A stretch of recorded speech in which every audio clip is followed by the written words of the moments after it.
Morning ఇడ్లీలోకి, దోసలోకి, బ్రేక్‌ఫాస్ట్‌లోకి ఏం చట్నీ చేయాలో మీరు కన్‌ఫ్యూజ్ అవుతున్నారా?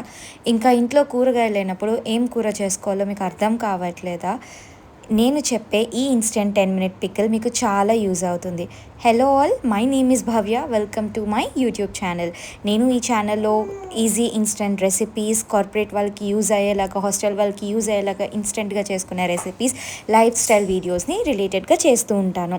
ఇప్పుడు ఈ ఇన్‌స్టంట్ రెసిపీ చేయడానికి మీకు స్క్రీన్ మీద కనిపిస్తున్నట్టుగా ముందుగా రెడ్ టొమాటోస్‌ని తీసుకొని పెద్ద సైజెస్‌గా కట్ చేసి దాన్ని ఒక పెద్ద కడాయి పెట్టుకొని కొంచెం ఆయిల్ పోసుకొని ఆ కడాయిలోని ఆ టొమాటోస్ అన్నీ వేసి మగ్గించండి.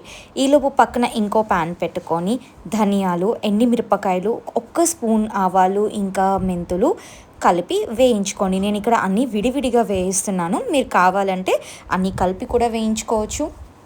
ఒక స్పూన్ ఆయిల్లో వేసి వేయించుకోవచ్చు, లేదా డ్రై రోస్ట్ కూడా చేసుకోవచ్చు. ఎలా చేసుకున్నా మనకి బాగానే వస్తుంది. ఇక్కడ ఈ టొమాటోస్ని బాగా మగ్గించాలి. ఇక్కడ వాటర్ చూసారు కదా, వీడియోలో చూపిస్తున్నట్టు పైకి తేలుతున్న టైంలో మూత తీసేసి వాటర్ అంతా ఇంకిపోయేలాగా మీరు దగ్గరికి అయ్యే వరకు దాన్ని స్టవ్ మీద ఉంచుకోండి.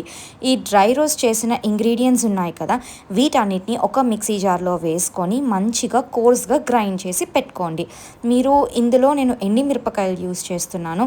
చాలామంది పచ్చికారం కూడా వేస్తారు.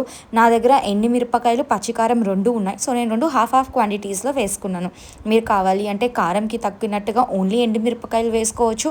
లేదు అంటే ఎండుమిరపకాయలని స్కిప్ చేసి ఓన్లీ ఆవాలు ఇంకా మెంతుల్ని పౌడర్ చేసుకొని పక్కన పెట్టుకొని పచ్చికారం కూడా యూస్ చేసుకోవచ్చు. ఇక్కడ నేను మీకు చింతపండు వేయడం మర్చిపోయాను. ఒక నిమ్మకాయ సైజ్ అంత చింతపండు తీసుకొని టొమాటోస్ మగ్గుతున్నప్పుడే ఆ నిమ్మకాయ సైజ్ అంత చింతపండుని దాంట్లో వేసేయండి. వేసేసి ఇలా వీడియోలో చూపించినట్టు వాటర్ అంతా ఇంకిపోయి దగ్గరికి వచ్చే వరకు మగ్గించాలి. ఇప్పుడు ఒక మిక్సీ గిన్నెలో ఈ మొత్తం మనం మగ్గించిన టొమాటోస్ అన్నిటినీ కూడా తీసుకొని ఆల్రెడీ మనం ముందు పౌడర్ చేసి పెట్టుకుంటున్న ఎండుమిరపకాయలు, ఆ పౌడర్ని కూడా ఇందులో వేసుకోవాలి. దాంతోపాటు ఇంకొన్ని ఇంగ్రీడియంట్స్ యాడ్ చేసుకోవాలి. అవి ఏంటి అంటే ఉప్పు అండ్ కారం. సో నేను ఆల్రెడీ కొన్ని ఎండుమిరపకాయలే తీసుకున్నాను కాబట్టి ఫస్ట్ నేను ఈ ఎండుమిరపకాయలు, ధనియాలు, మెంతులు, ఆవాలు చేసుకున్న గ్రైండింగ్ మిక్చర్ని వేసుకుంటున్నాను. దీని తర్వాత నేను కొంచెం ఉప్పు ఇంకా కారం వేసుకుంటున్నాను. ఉప్పు, కారం మీకు కావాల్సినంత మెజర్మెంట్స్లో మీరు వేసుకోండి. నేను తీసుకున్న టొమాటోస్కి తగ్గట్టుగా వేసుకున్నాను. కారం, ఉప్పు కూడా మీరు కావాల్సిన మెజర్మెంట్స్ వేసుకోండి. ఇక్కడ చూసారు కదా, నేను పచ్చికారం కొంచెమే వేసాను. ఎందుకంటే నేను ఆల్రెడీ ఎండుమిరపకాయలు వేసుకున్నాను కాబట్టి. ఇప్పుడు ఒక కప్ నిండా వెల్లుల్లి రెబ్బలు పీల్ చేసేసి వేసుకోండి. తొక్కతో వేసుకోవద్దు, కొంచెం గరుగ్గా ఉంటుంది. తొక్క తీసి వేసుకుంటే కొంచెం మంచిగా ఉంటుంది. ఇప్పుడు వీటన్నిటినీ కూడా మంచి ప్యూరీ చేసుకోండి. మరీ మెత్తగా పేస్ట్ లాగా కాకుండా కొంచెం కచ్చాబచ్చాగా ఇలా నేను చూపిస్తున్న విధంగా చట్నీలాగా చేసుకోండి. ఇంతే, దీంతో మ్యాక్సిమం పని అయిపోయినట్టే.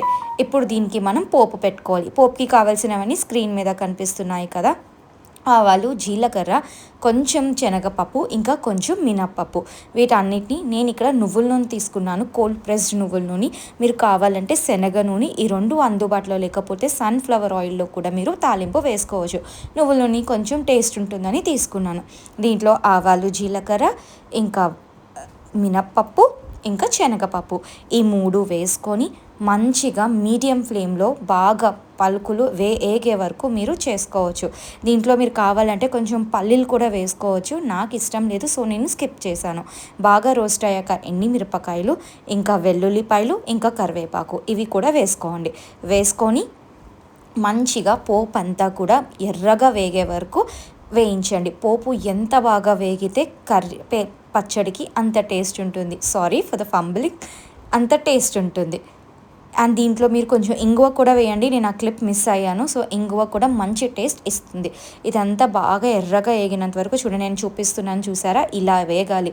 ఇలా వేగిన తర్వాత ఆల్రెడీ మనం మిక్సీ చేసి పెట్టుకున్న పచ్చడి ఉంది కదా, ఆ పచ్చడి అంతా దీంట్లో వేసేయండి.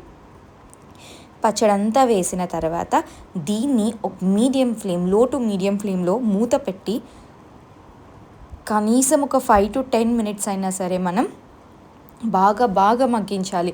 ఆయిల్ పైకి తేలే వరకు మగ్గించాలి. ఎంత బాగా మగ్గి ఆయిల్ పైకి తేలితే అంత ఎక్కువ నిల్వ ఉంటుంది. దీన్ని వేడి వేడి అన్నంలో మనం కలుపుకొని తినొచ్చు. దోస, ఇడ్లీ, చట్నీస్‌లో యూజ్ చేసుకోవచ్చు.